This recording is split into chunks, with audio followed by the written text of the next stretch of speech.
Yo le voy a decir algo. Si ustedes practicaran todo lo que yo les enseño, ustedes fueran unos campeones. Así que usted viene acá y usted no piense, eso es para mi esposa, ese mensaje es para mi esposo. Diga, ese mensaje es para mí. Cuando usted, es más, estaba hablando con nuestros hijos ayer, con Chiro y Liana, y me decían, Dad, cuando termina un mensaje, nosotros vamos a la casa y nos sentamos y hablamos, ¿cómo vamos a practicar el mensaje que escuchamos? Eso me tocó mucho, porque habla de hijos obedientes. Cuando usted se vaya de acá, no es para un mensaje más que lindo. ¿Cuántas veces yo le he pedido a usted que sirva? Y usted no lo ha hecho. Entonces usted prácticamente está en desobediencia. Si usted escucha un mensaje, es para que lo obedezca y lo practique. Conoceréis la verdad, y la verdad practicada le hará libre. Si usted practica, dígame en esa palabra. O sea, quiero en este día comenzar esta serie hablando acerca de Jesús, de la persona de Jesús.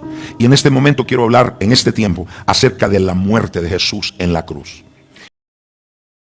Y yo quiero que vayamos todos, darle una introducción. Primeramente, Jesucristo fue llamado en la Biblia el último Adán.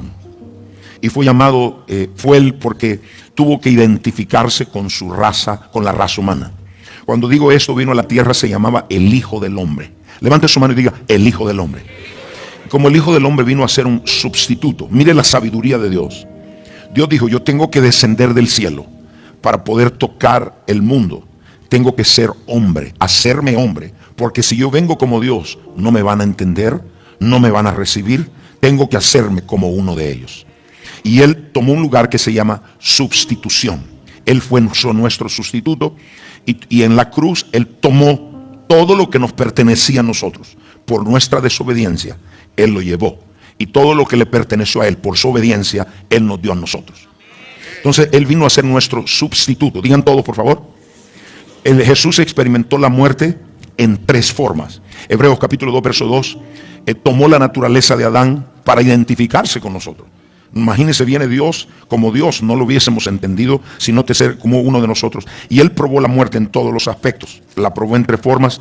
Primero, la muerte es la consecuencia suprema del pecado. La muerte es la consecuencia suprema del pecado. Mire lo que dice Hebreos capítulo 2, verso. No, ¿por qué me pone 2 si ya te había dado los versos? Es no 2, es 9. Entonces, verso 9, dice allá. Pero vemos aquel que fue hecho un poco menor que los ángeles, a Jesús coronado de gloria, a causa de su padecimiento de la muerte, para que por la gloria de Dios gustase la muerte por todos. Diga, Señor, gracias. Levante su mano y diga, gracias por gustar la muerte en mi sustitución. Él murió en la cruz y la muerte es la consecuencia suprema del pecado. Y quiero que vayamos todos, por favor, para que lo vea. Hablando de su muerte y de la muerte de Jesús, Santiago capítulo 1, verso 15. Todo pecado siempre va a llevarnos a la muerte. Todo pecado nos va a llevar a la muerte. Y cuando Adán pecó, y dice entonces la concupiscencia, después que ha concebido, da luz el pecado. Y el pecado siendo consumado, da luz a la muerte. Al final de todo, el pecado te va a hacer estar más de lo que usted quiere y te va a llevar más allá de donde usted quiere ir. Así que el pecado usted no puede jugar. Vemos que Romanos capítulo 5, verso 12, como el pecado entró por un hombre. Cuando Adán pecó, el pecado entró por él, porque él era la cabeza. Cuando la cabeza comete el pecado entra por la cabeza. El pecado no había entrado cuando la mujer pecó. La mujer pecó y el pecado, hasta que él comió, fue cuando él entró el pecado.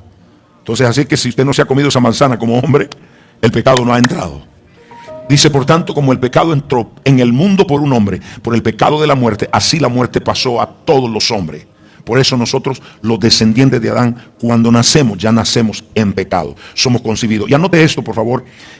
Jesucristo experimentó la muerte en tres aspectos. Primero, la muerte tiene tres fases, si lo pone así, antes de hablar de Jesús. La muerte tiene tres fases. La parte espiritual, la muerte es una muerte espiritual. Cuando digo la muerte espiritual, ¿a qué me refiero? Es la separación del espíritu del cuerpo. La Biblia dice que cuando el espíritu se va del hombre, ya el cuerpo queda sin vida. Porque el espíritu es lo que tiene vida en su cuerpo. ¿Me entendieron todo?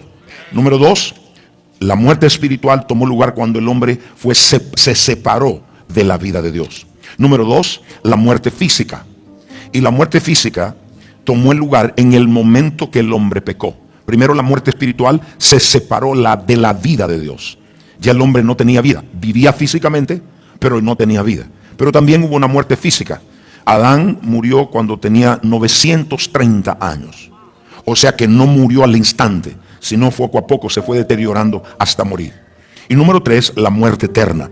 Y la muerte eterna tiene que ver con ser separados de la presencia de Dios. Cuando nosotros somos separados de la presencia de Dios por la eternidad. Esa es la muerte eterna, donde somos totalmente separados. Bienvenidos los que nos van por las casas, conéctese con nosotros ahora. Eso es lo que la Biblia, cuando somos separados de la presencia de Dios por la eternidad. No solo un momento, sino por la eternidad. Pero yo quiero que vaya, por favor. Cristo probó estas fases de la muerte. La muerte física, Él murió en la cruz. La muerte espiritual, fue separado del Padre, de la unión y la comunión con el Padre. Nunca se había separado de su Padre.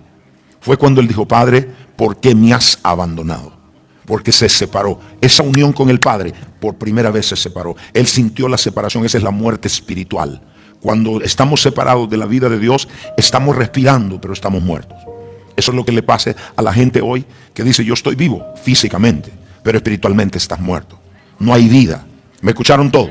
Pero yo quiero que vea, por favor, la parte de Jesús. Cómo Jesús, en las 3 fases de la muerte, Él probó la muerte física, espiritual y eterna. Entonces quiero que vea, por favor, en la muerte física. Y quiero que vea un poquito en la pantalla unos drawing. Esto no es una realidad para decirle esto fue, pero es para que vea físicamente lo que Cristo pasó. Primero, la muerte física. Cristo murió físicamente. Y dice en Mateo capítulo 27, verso 50. No, you need to go with what I'm saying. No me ponga la figura que no es. Entonces Mateo 27, 50. Cristo murió específicamente. Y mire lo que dice. Mas Jesús, habiendo otra vez clamado a gran voz. ¿A cuánto? Entregó el Espíritu. Cuando el Espíritu sale del cuerpo, es donde las personas mueren. Ahora, cuando usted sale del cuerpo, no significa que usted se vuelve una vaca. Usted sigue siendo usted. Usted siente igual, percibe igual, ve las cosas, todo. Es como que estuviera nada más que en el mundo del Espíritu. Y ahí cuando la gente dice: yo sentí que me fui de mi cuerpo. Entonces dice, y a gran cambio, y entregó su espíritu. Cuando el espíritu sale del cuerpo, ya prácticamente es una muerte física. Entonces Cristo, después de todo esto, fue llevado a la tumba donde estuvo 3 días y 3 noches. Y quiero que vea los sufrimientos de Jesús y quiero que los vaya viendo mientras lo voy pasando. Hay 2 cosas importantes que debemos acerca de la cruz. No es la muerte de la cruz que tiene poder solamente. Es el tipo de muerte de cruz. No es la muerte, no es la cruz, perdón, que tiene poder. Es el tipo de muerte en la cruz. Dígame en esa palabra. La cruz es un amuleto, la usan gente como amuleto. No, la cruz no es un amuleto. Representa lo que pasó en esa cruz. Es lo que tiene poder. Así que usted se levanta la cruz y le dice al diablo: te reprendo en el nombre de Jesús. No le va a hacer caso, porque no es la cruz por sí, es lo que Cristo hizo en la cruz. Entonces en la cruz, mire lo que pasó. Dios derramó su ira sobre su Hijo por el pecado de toda la humanidad. Y es en esa cruz que usted ve ahí, representa, y ahí le crucificaron con él a otros 2 a cada lado y Jesús en medio. Ok, para que entienda un poquito, Gálatas 3:13 nos habla, en ese tiempo, los romanos, la cruz era un medio de ejecución o de matar a las personas, y en la cruz mataban a los presos, asesinos, mentirosos y los más temibles ladrones. La cruz vino de Persia, de Alejandro Magno, lo llevaron a los romanos y los romanos perfeccionaron la muerte a través de la cruz. Y los judíos nunca aceptaron que la cruz fuera un medio para salvación. Entonces, porque para ellos, Gálatas 3:13, Cristo nos redimió, porque está en la palabra, de la maldición de la ley, hecho por nosotros maldición, porque está escrito: maldito todo aquel que es colgado en un madero. En otras palabras, la razón que Cristo fue a la cruz es porque Él se hizo maldición para que nosotros recibiésemos la bendición. Ahora, los judíos no entendían esto y por eso se rehusaron a creer en Jesús. Entonces, en la cruz, vuelvo a la cruz, ahí derramó la ira santa de Dios. Era reservado para criminales, era reservado para presos, para desertores del ejército romano. Los mandaban a la cruz. Ahora, quiero que vea esto. Jesús fue dos cosas en la cruz. Y quiero que lo note. El sacerdote que ofreció el sacrificio, Hebreos 7:26. Solamente el sacerdote podía ofrecer una clase de ofrenda, y lo hizo por primera vez y para siempre. Porque tal sacerdote, un sacerdote es uno que ofrece sacrificios a Dios. Y dice, nos convenía santo, inocente y sin mancha, apartado de los pecadores y hecho sublime para los cielos. Quiero que me entienda esto. Entonces primero fue el sacrificio, pero también Jesús era también el sacrificio. No solo el sacerdote, sino el sacrificio él mismo. Hebreos 9:14, que se entregó como una ofrenda delante de Dios. Ahora, ¿por qué tuvo que sufrir? Mire lo que dice allá.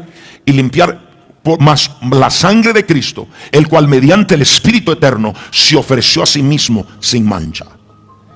Él era el sacerdote y él era el sacrificio en sustitución de nosotros. Diga gracias, Jesús. Porque